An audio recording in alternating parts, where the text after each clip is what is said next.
Ya, jadi sih sebenarnya untuk menjadi role model yang baik gitu. Kan kebanyakan influencer itu adalah role model terbaik lah bagi kita gitu.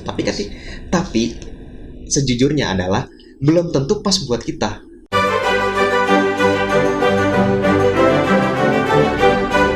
Kalau dari sisi saya memang kita harus punya sisi keilmuan dulu ya. Ya, keilmuan itu artinya tadi itu akan jadi in prinsip buat Anda. Ya, in prinsip. Termasuk sifat bodo amat juga termasuk ya kira-kira. Kalau saya sih bilang apa ya? Untuk bodo amat tuh sebenarnya saya bukan tipikal yang suka begitu ya. Karena bagi saya bodo amat itu bagi orang yang nggak mau berpikir aja gitu.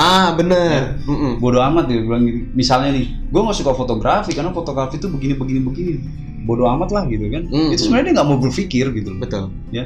Padahal Anda tahu bahwa ketika Anda menemukan suatu masalah, penting loh untuk Anda membreakdown masalah itu. Nah, itu yang lebih penting sebenarnya. Daripada bersikap bodo amat, lebih baik cari akar masalahnya. Ketika Anda tidak tahu masalah, saya belajar gini. Ketika Anda menemukan masalah, kamu harus punya ide setelahnya gitu loh. Betul. Tapi kalau kamu punya masalah, kemudian kamu bodo amat, itu benar-benar Anda dalam titik Anda tidak mau mikir. Betul. Ya. Contoh finansial, saya dapat 1.000 nih. Ya kan? Kemudian, saya ternyata pengeluaran saya tuh hampir 900 loh. Kalau Anda tidak breakdown-kan dari mana Anda ngeluarin, kemana Anda mengeluarkan itu, Anda tidak akan pernah tahu. Padahal Anda punya room harusnya. Betul. Yang yang ini saya akan kurangin, saya akan begini. Itu jawabannya sebenarnya bukan di saya. Ya jawabannya di diri masing-masing gitu. Benar gitu. Tinggal Anda mau pakai metodologi mana gitu kan. Metodologi itu butuh berpikir. Nah, kata-kata bodo amat itu akan sangat berlawanan dengan kata-kata metodologi tadi. Iya. Jadi jangan sampai di anak milenial, di zaman lagi tuntutan lagi begini gitu kan. Terus Anda bilang, bodo amat lah dengan itu. Justru nggak bagus juga untuk bersikap bodo amat kayak gitu. Bagus. Karena tidak melatih kita untuk berpikir kritis sebenarnya kayak gitu. Itu nanti masuk ke pembahasan ya. Jadi itu ya benar. Critical thinking itu sangat penting. Semakin kritis Anda berpikir, betul. Anda semakin gampang menemukan solusinya dalam sebuah masalah. Betul. Gitu ya. Iya. Itu insight-nya tuh. Gitu. Karena itu nanti kita memang ngarah pembicaranya nanti bakal ke sana juga. Karena kalau di beberapa daerah mungkin ya, itu critical thinking-nya nggak dapet. Kenapa sih orang selalu bilang, di Jakarta itu atau di kota-kota besar ya, itu orangnya lebih maju. Kenapa? Ya memang mereka critical thinking-nya dapet. Ya, betul. Critical thinking-nya dapet karena dia punya itu gitu loh. Sampai di level-level kampung di Jakarta pun itu critical-nya dapet. Karena udah dilatih. Itu di area sekitar dia kebawa dengan daerah. Nah ya gitu sih. Sebelum kita masuk ke critical thinking nih, kita masuk ke pembahasannya lain nih. Ini agak nyambung dengan masalah lingkungan nih. Masalah tentang berita yang masuk ke kita gitu. Berita yang masuk entah itu berita yang positif atau berita yang negatif, tapi kita tidak tahu sebenarnya efeknya apa gitu. Ini juga akan mempengaruhi kita untuk berpikir jernih kan sebenarnya. Kayak contoh lah, lo senang nonton TV, nonton apa gitu? Pasti. Gue Discovery lah. Discovery segala macam. Discovery karena dia banyak ilmu. Nah, tapi banyak di kalangan kita, nggak cuma anak muda ya, mungkin juga pada orang tua gitu. Lebih senang nonton yang sorry to say, kayak macam entertainment, kayak macam kehidupan artis segala macam, yang jatuhnya malah ekspektasi kita tuh malah jatuhnya tuh ke sana. Bukan memikirkan kita ini sebenarnya bisa untuk berbuat lebih loh dari sekarang gitu. Bisa jadi juga dia nggak ngerti kalau ada channel Discovery kali. Mungkin. Bisa jadi. Tapi itu preferensi orang ya. Itu preferensi orang. Tapi yang saya khawatirkan adalah tontonan yang kita tonton selama ini itu sebenarnya akan mempengaruhi mindset kita gitu loh. Bahwa untuk menjadi kaya lo harus kayak dia gitu loh jadinya. Bukan malah ibaratnya mengeluarkan potensi yang kita punya tapi malah menjadi orang lain. Jadi gini.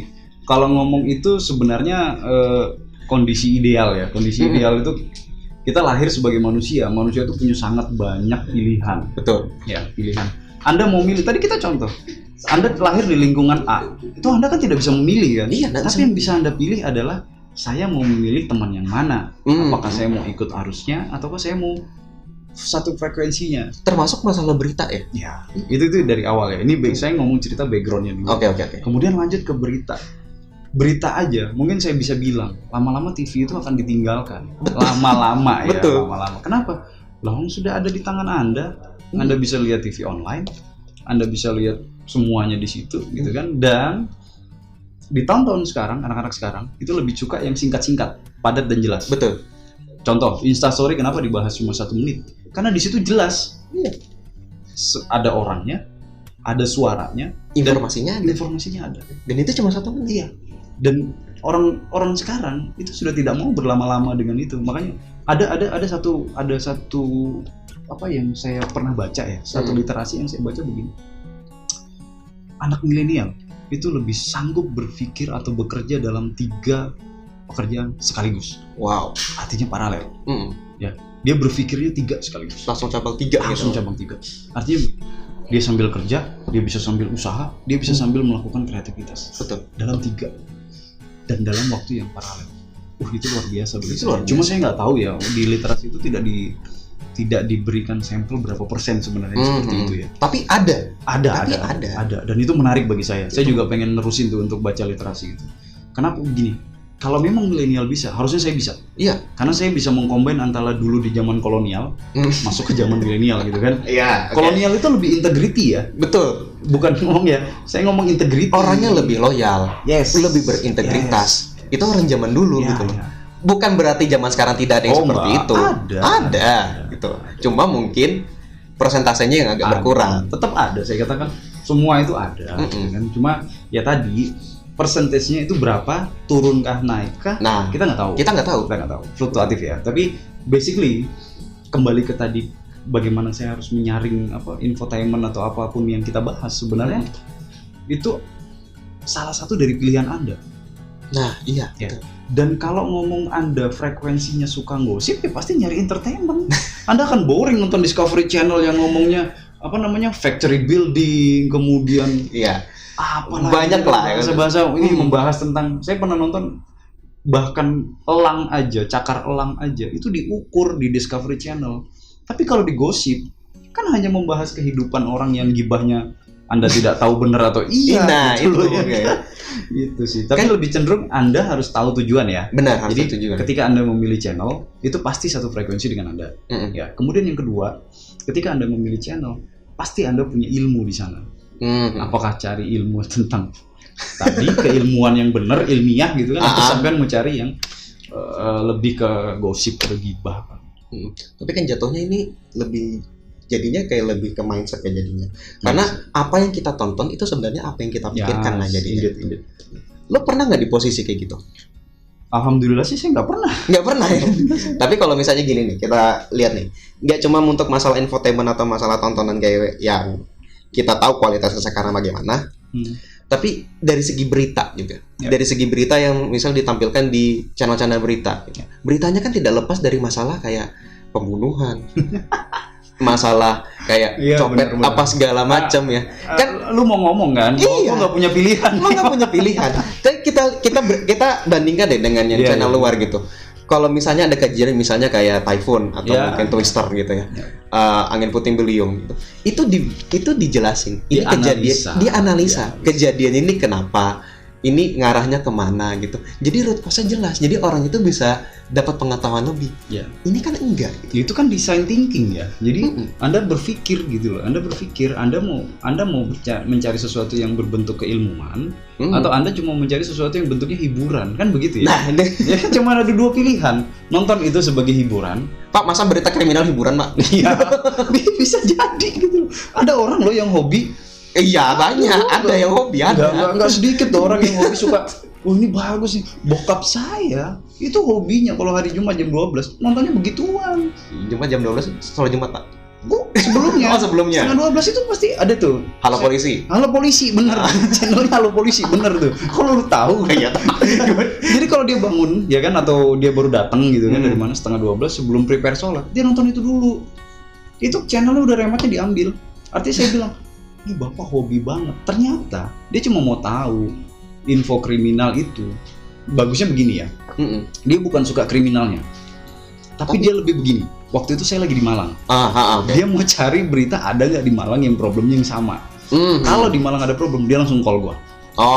Itu bagian dari menurut saya insting seorang father ya. Iya, itu insting seorang ayah untuk menjaga anaknya ya. Untuk jagain anaknya begitu. Betul. Tapi pada saat saya cuti pun, misalnya saya datang gitu ke Balikpapan gitu kan, tetap aja ditonton gitu loh. Tetap ditonton gitu. Ternyata pada saat saya ada di tempat gitu, beritanya bukan masalah Malangnya lagi yang dicari, tapi apa? ini metodenya begini nih. Loh, kok mempelajari metode gitu loh. Artinya kalau bagi saya, nggak semua orang menonton kriminal itu hanya melihat kriminalnya. Tapi bisa jadi maling itu lebih pintar ketika dia melihat itu. Nah iya, hati-hati loh. Iya bener. Kenapa? Gue mikir, loh bokap gue kenapa nanya, ini metodenya begini sekarang ya begini-begini loh. Dia menganalisa metode loh. Bener. Kalau bokap gue maling, apa nggak tambah pintar dia? Itu bahaya loh. Jadinya kan lebih kepada orang yang kembali ya. Iya. Apa yang disajikan itu sebenarnya bukan pilihan kita gitu. Tapi bagaimana cara kita berpikirnya itu sebenarnya kembali ke kita lagi kan jadinya. Saya sepakat dengan itu ya. Jadi silahkanlah TV mau memberikan apa saja ya kan.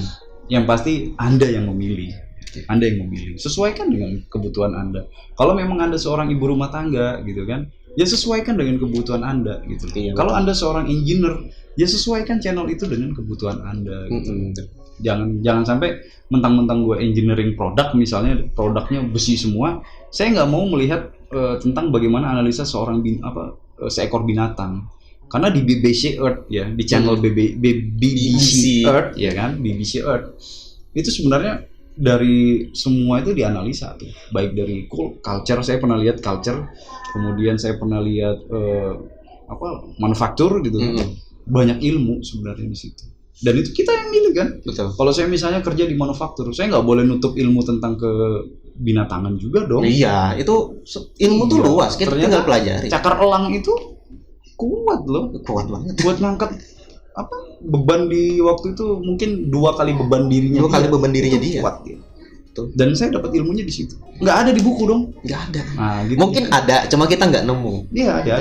Jadi ya sepanjang itu saya bermanfaat buat keilmuan saya secara pribadi, ya saya akan tonton. Pasti akan tonton gitu. Pasti akan tonton. Dan itu berarti lu udah bisa memfilter sendiri tontonan yang bagus untuk lu yang mana, tontonan untuk keluarga lu yang gimana gitu. Tapi kadang-kadang yang nggak bisa kefilter apa sih?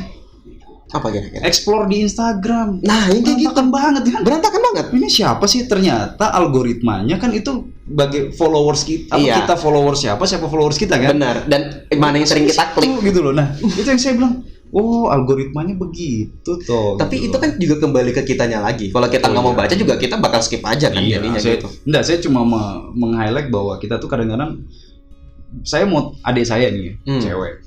Saya mau belajar cari rumus, bisa contoh yang gampang. Saya mau cari rumus Pitagoras gitu.